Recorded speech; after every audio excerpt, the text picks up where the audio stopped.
This is a Defocus Media production. Audio Jungle. What's up, everyone? It's your favorite optometrist, Dr. Daryl Glover. And I'm Dr. Jennifer Lyerly, resident optometry nerd. And welcome to Defocus Media, optometry's #1 podcast, where we discuss the hottest topics, latest technology, eyewear, practice management, and more. So sit back, relax, and defocus.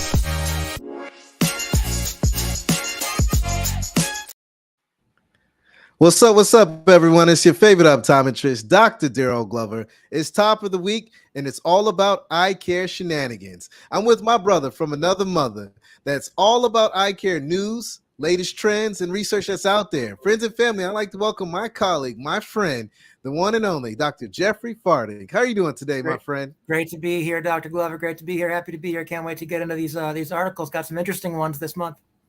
Hey, man, I tell you what, you always find the best articles. There's no doubt about it. And this hey, you're sending me a lot of these great ones too.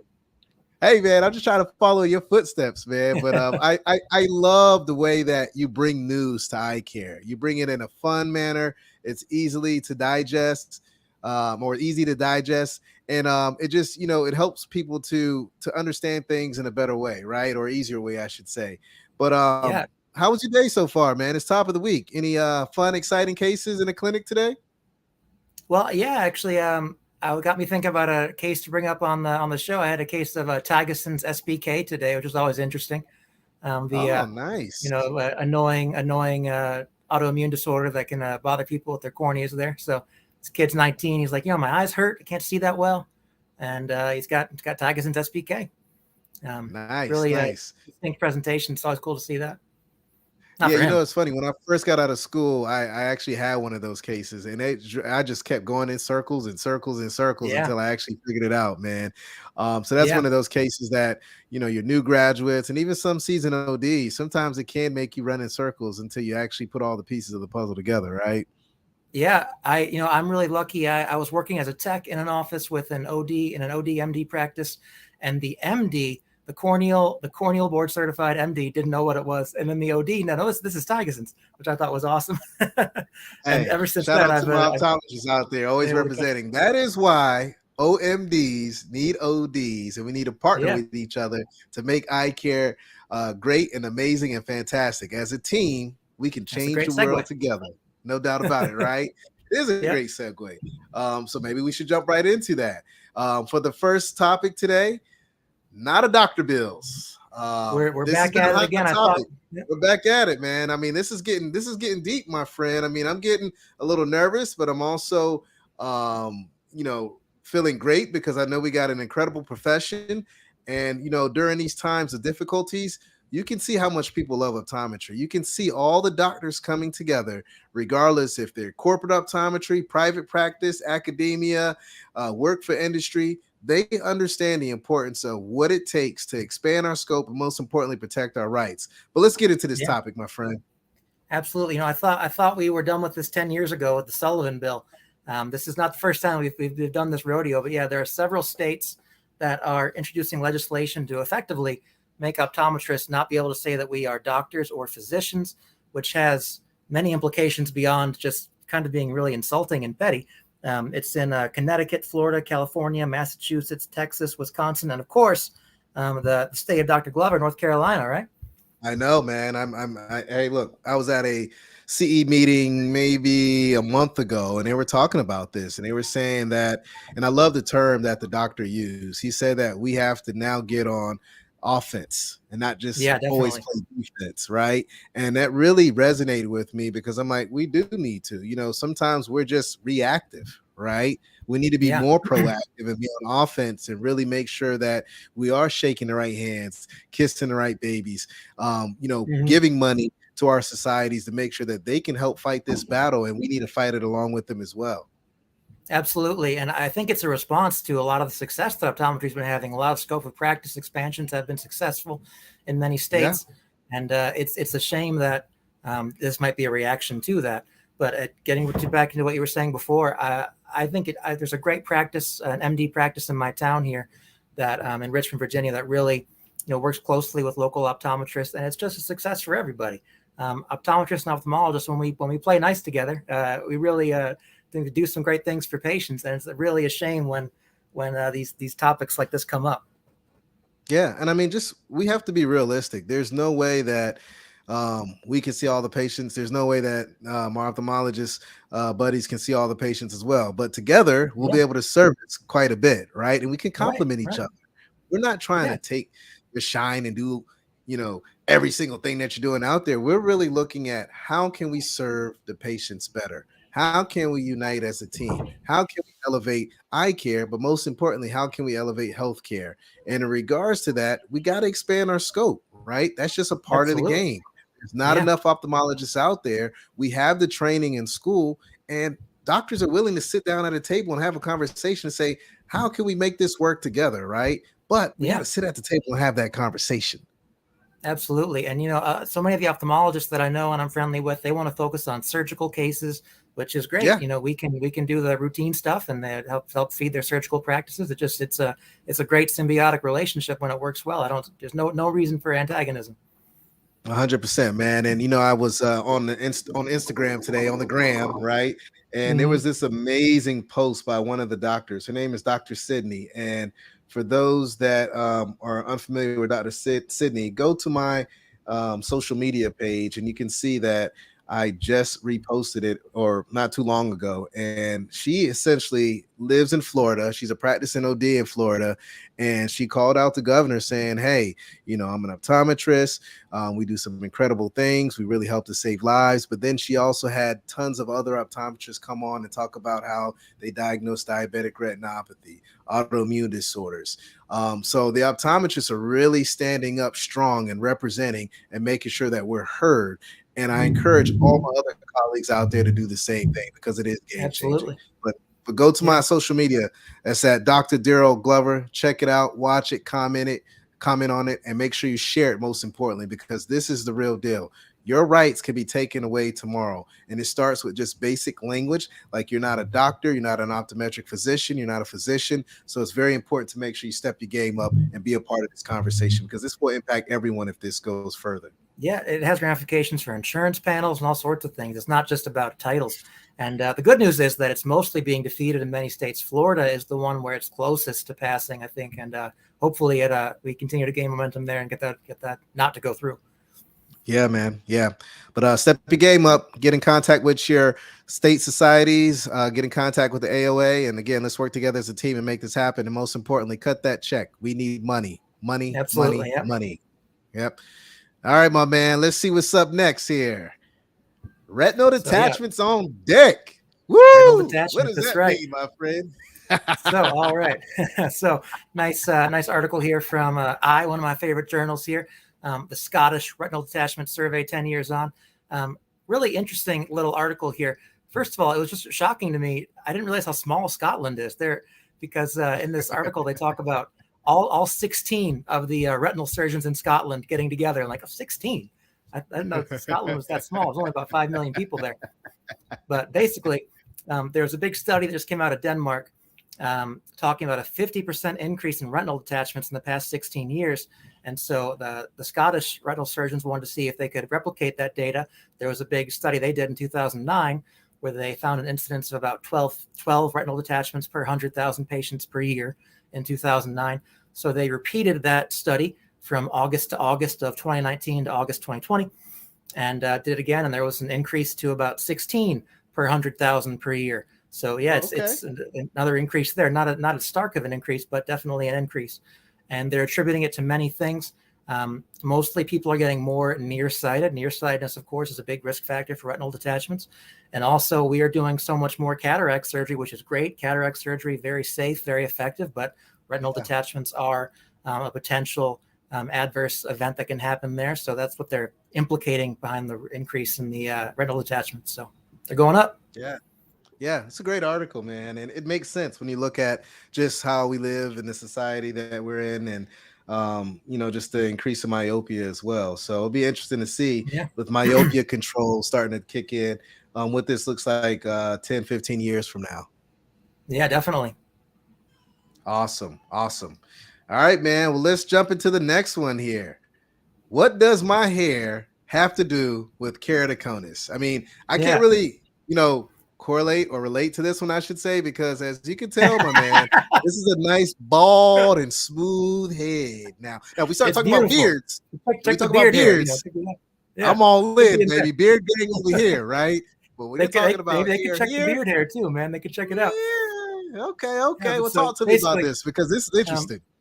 yeah, it was really interesting. So a doctor out of Brazil, Dr. Santiago in Brazil, a lot of keratoconus patients wanted to see what other systemic markers he could find in patients with keratoconus. So he had kind of three groups in this study: patients with unstable keratoconus, patients with stable keratoconus, and then just healthy controls, and measured a whole bunch of things, a whole bunch of tear cytokines, a whole bunch of interleukins in the tears, tumor necrosis factor in the tears, and also measured cortisol in the hair. And the biggest thing that they found was that in people with unstable keratoconus had much higher levels of interleukin 6 in their tears, and they had much higher levels of cortisol in their hair. So Interesting. it's interesting correlation there. You know, with keratoconus, I really often wondered how much of a systemic relationship there is with keratoconus. You know, people have sleep apnea, they've got keratoconus, and it's just interesting to see these systemic markers popping up. Yeah, and I think we're going to see more of this, especially with in today's society. A lot of students that graduate, the one main thing that they love, and I see this all day, is that they want to do specialty contacts, right? So Well, the I'm more happy to that hear that. folks are, right, they're more that they're in tune to, cornea irregularities and things of that nature. The more research we're going to see, the more data we're going to see as time goes by. So very interesting. We got to keep that on our radar just to see where this goes, long term, because I think there's more to this. I've long been preaching that I think keratoconus is much more common than we think. Just oftentimes it's kind of subclinical, and I really think that there is people with keratoconus tend to have systemic traits, in my opinion, kind of looser connective tissue, and it's interesting to see where this can go. So.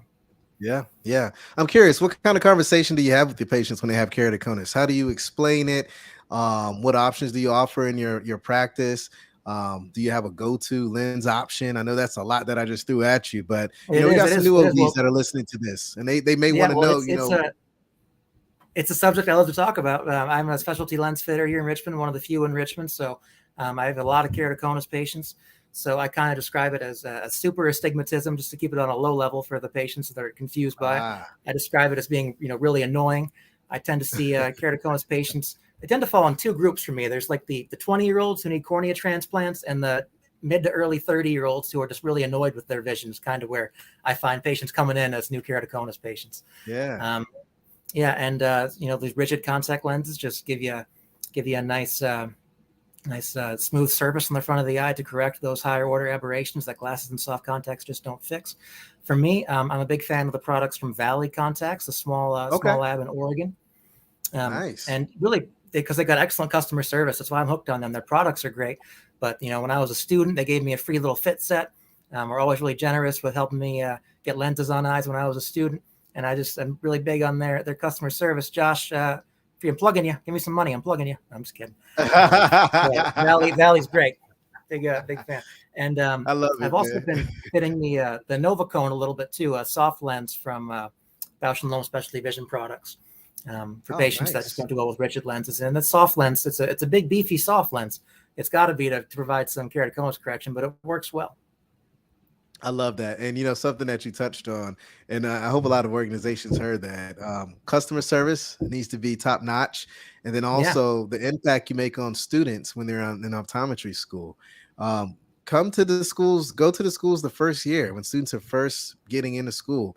Make your presence known, because it's memorable when you come and you do things and you go the extra mile and you educate the students because they want mentors, they want help, they want resources, they want tools. They want to make sure that while they're in school, they're doing the best. And it all starts with the suppliers out there that can give more and educate more about how great their products and services are.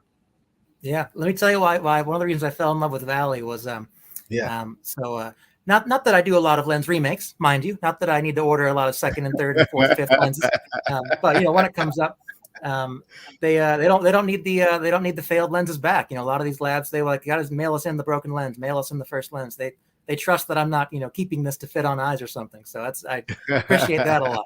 Takes a lot of the hassle out I of it. love it. I love it. I love it. I love it. Well, fantastic topic there. Next, what we have up is Joe Jonas Joe got an Jonas. ICL. Jonas Brothers.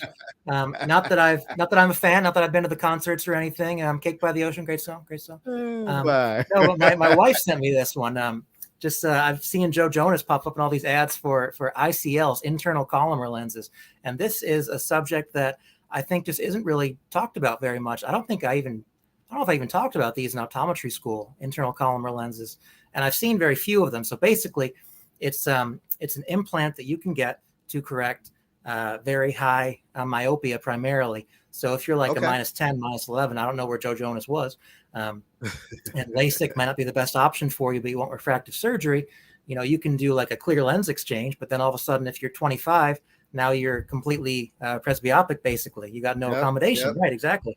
So this ICL is an implant that goes right in front of the normal crystalline lens behind the iris. So you keep your lens, you keep accommodation, and it goes in there, and it's removed later when you need cataract surgery in the future.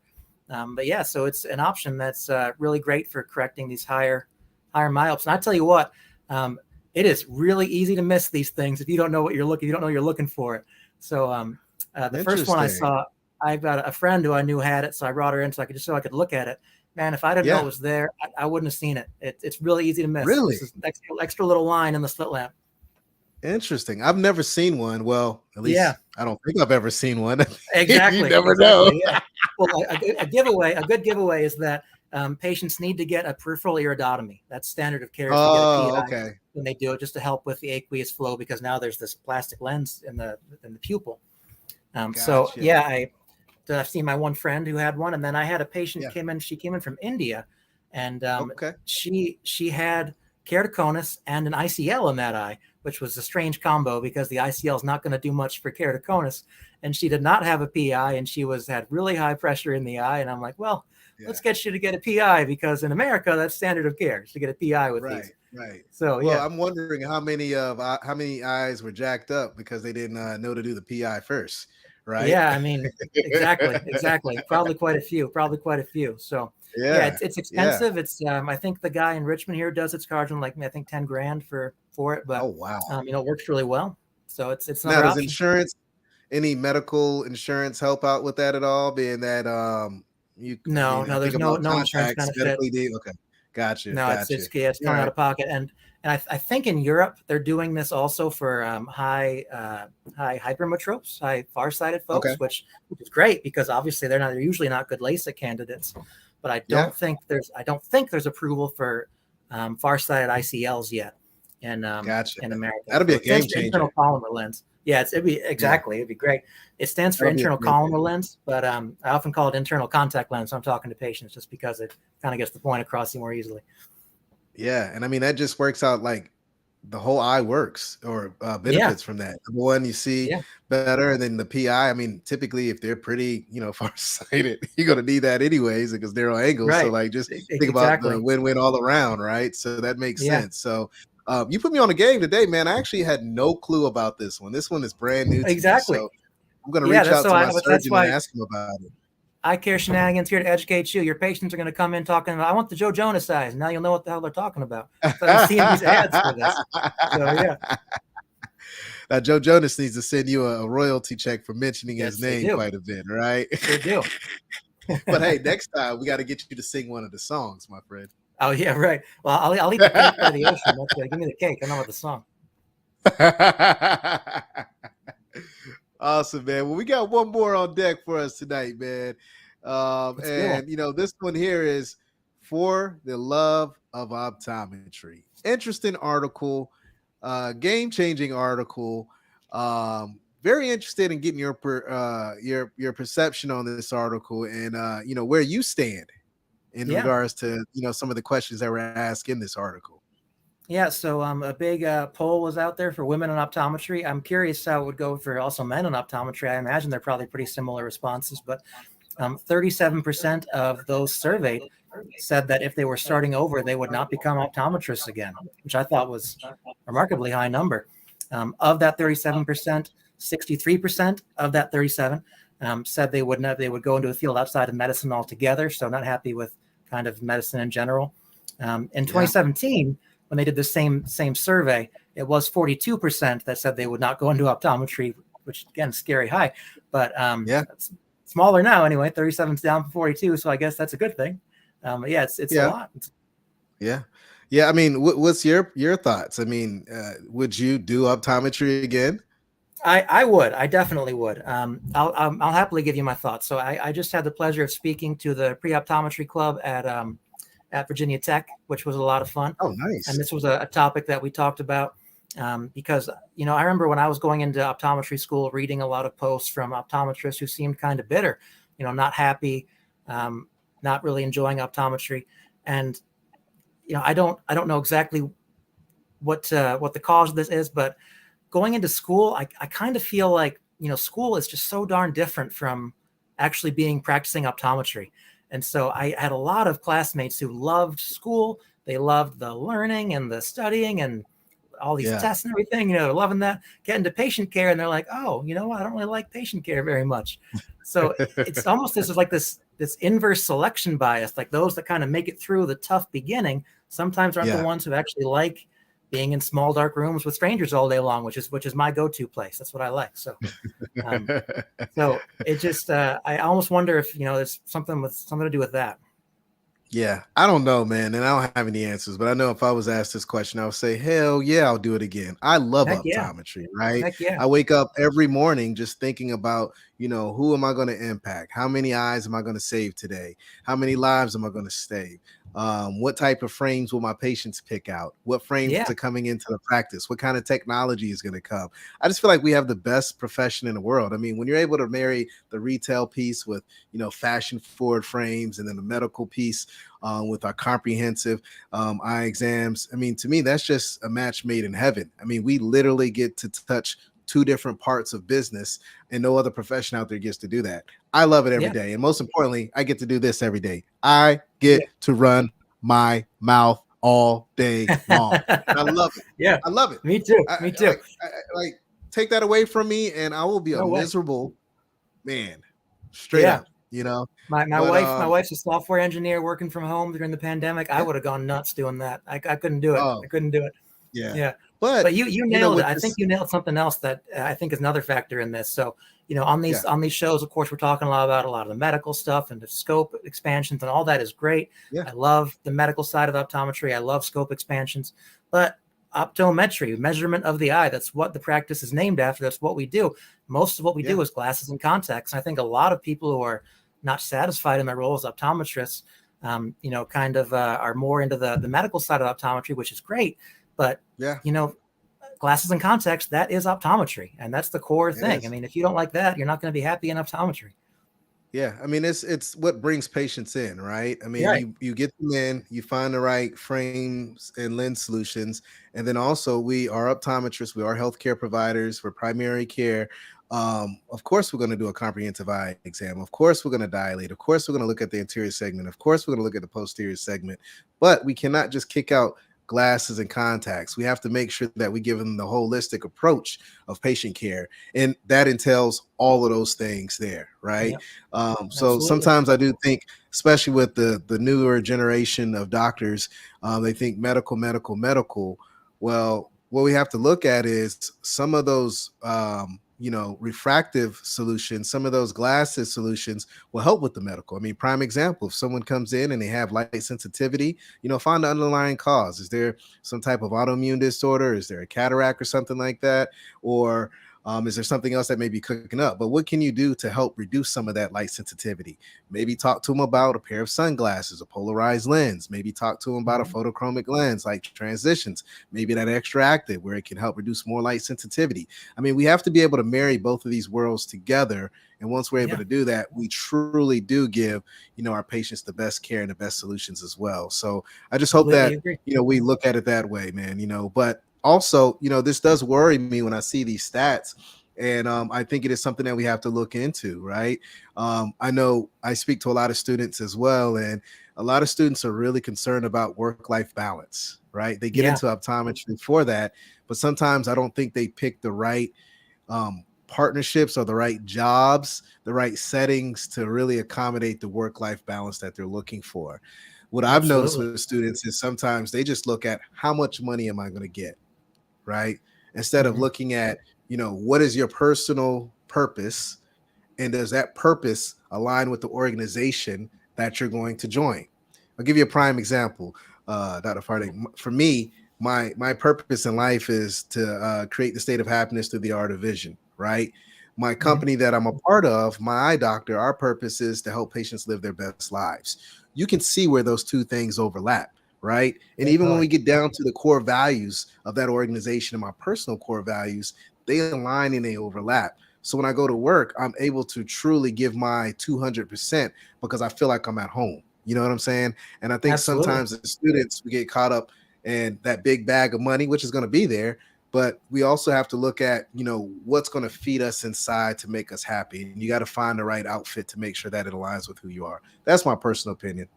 I completely agree. I've got my own practice, and I'm really happy getting to practice the way that I want to practice. But man, I got a job offer from a firm out here in town. I'm not gonna name names or anything, but they were offering me ridiculously good money, like crazy, much more money than I'm making in my own doing my own thing. And I was like, no, thank you, because this is terrifying. I'd much rather practice the way I like to practice and still make good money. Then I can't imagine the stress of talking to my colleagues who took offers. They're not happy. So you're right. I mean, that Yeah. big paycheck, it comes. There's a downside to it. Yeah, and sometimes you can find that right paycheck that's big and large. You just got to make sure again that organization is the culture you like and it aligns with your purpose. And we'd love Absolutely. to get someone from this organization to come on and maybe talk about this a little bit more.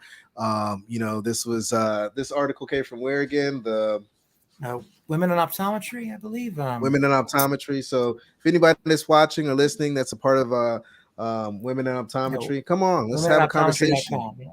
Yeah, and we'd love to be able to maybe do this for the men out there or just optometry as a whole, just to see what that looks like as well. But what we say and what we put out there, we got to remember we are advocates for the profession, so we want to make sure that we represent it well. But I really appreciate them putting this together because sometimes we got to take a step back and reassess our profession and see what's great and see what's not so great. That way we can continue to push this profession forward, because we already said there's not enough ophthalmologists. We got to make sure we have enough optometrists to be able to serve all these patients that are out there. Yeah, completely agree. Awesome, man. Hey, man, this is always great. I mean, this is always insightful information. Again, you break it down, you dumb it down, and you bring some exciting things. I mean, this whole Joe Jonas thing, man, this is a game changer. I see a Yeah. ton of patients in their late 20s, early 30s that Hmm. are extremely myopic, right? And to be Yeah. able to now tell them about this, that's going to change the game. And most importantly, it's Yeah. going to make me look like a star in my community, right? That's Because right. I'm going to be the only one that's actually talking about it. Exactly. And maybe they're a -4, but they've got really bad dry eyes. They're not a good LASIK candidate for other reasons. And the ICL, no issues there. Yeah, they're going to love me when I tell them this, but they're going to hate me once they see how much it costs. Yeah, that's true. That is true. That is true. It is not inexpensive. It is not cheap. The good news is, Awesome, though, man. it's So what fully else you got up for reversible, the and rest of the ICL week? always comes out. Yeah, it's true. What else you got for the rest of the week going on, man? Any exciting news in patient care? Any new technology in your practice? Anything fun or exciting? Yeah. There, in fact, there is. I just got a Lumenis OptiLight IPL device in my office. Intense pulse light therapy for Nice. treating dry eye. Really excited about this. It's also Love it. gives great photo facials, hence my beautiful shine today. So very very excited about this new technology. Haven't treated a lot of patients with it yet, but I'm getting rolling with it, and I'm really excited about it because we're just expanding Awesome, scope man. here in Virginia to do these things. So Yeah, thank you man. for that. Yeah, make it happen. And again, that goes back to the top of the show, right? Fight for your rights, protect your rights, expand your scope. Make sure you reach out to your legislators. Make sure you use your voice, because if you don't, someone else is going to have a louder voice, and it's going to make an Mhm. impact on how you practice. Um, Jeff, man, I appreciate you, man. Always I great appreciate it information. too. I look forward to doing this again with you next month. It's your favorite optometrist, Dr. Daryl Glover. Stay healthy, stay positive, stay blessed. And thank you again. It's Eyecare Shenanigans, baby. Peace. Have a good one. All right, colleagues, and it's a wrap. Thank you dearly for hanging out with the Defocus Media team. We hope truly something resonated with you. And if it did, be sure to give us 5 stars. And make sure you follow us on all social media platforms. Facebook, Instagram, Twitter, LinkedIn, you named it. And our handle is at Defocus Media on all platforms. And until next time, be sure to keep it 2020. And we look forward to seeing you on the next